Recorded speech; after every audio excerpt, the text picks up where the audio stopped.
Hello, my name is Landry, Sugira. Today we are going to talk about the reflection of Chinua Achebe's Things Fall Apart.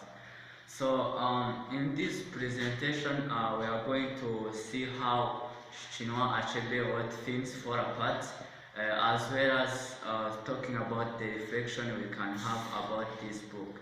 So stay in touch. Hey everyone, it's Ashley, and I'm here today to review Things Fall Apart by Chinua Achebe. Things Fall Apart was published in 1958, and it was originally published in English, but it has been widely translated, and it's still widely read not only in English-speaking countries, but across Africa. The story is primarily about one man named Okonkwo. In the first section, we learn about his life and the customs and culture of his village. This is the late 19th century. The second half of the book is largely about his tribe's experiences when British missionaries arrived. The village and people here are fictional, but I believe they were patterned after the Igbo people living in what is now Nigeria. I think if other stories sound similar to this one, it's in part a matter of history and part that this book has been so widely read and so influential, it's influenced a lot of the stories we've read since. Things Fall Apart was really the start of African people writing about themselves and telling their own stories. Previously, most books published in English about Africa were written by Europeans. I think now you have like a clear picture of what this novel looks like. So thanks to Tim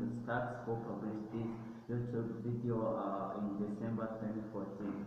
So in this presentation, I'm going to specifically focus on the religion in Ethiopia, either traditional and the new religion which came after the missionaries brought their modern religion. In Ethiopia, they had their traditional religion practices where they had different ceremonies that they could enjoy as friends, and also they had their group of resolving all conflicts that happened in the village. So these were different traditional practices of the religion in Ethiopia which had positive impacts. But if you compare the negative impacts of their religion, you see that it seems like they needed the modern religion because their traditional religion had a lot of different negative impacts. So first of all, they could give people as sacrifices. So they give Memphina as a sacrifice because the nearby village called Baino killed one of the women in Ethiopia. So if you see how Memphina was behaving very well in Okonkwo's home, helping Noah as his son, he wasn't supposed really to die, but he died because it was just the rules of their traditional religion. Secondly, they had this habit of throwing away the twins.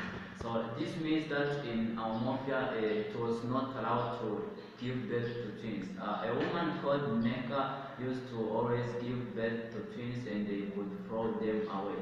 So this is a really bad practice of the traditional religion.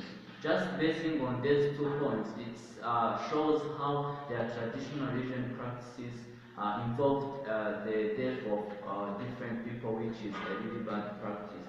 I think we can conclude that even though the Chinua Achebe wanted to show how white men destroyed their culture, but in terms of the religion, it shows really how the modern religion brought advantages compared to the traditional religion.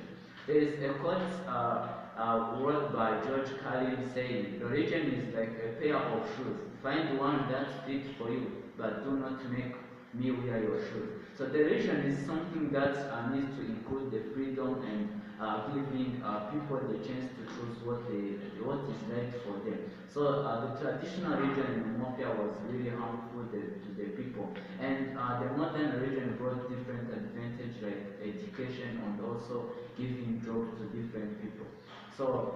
I think you understand how the traditional religion was bad to the people in Mafia, and that was our purpose. I hope you enjoyed the presentation, so thank you so much.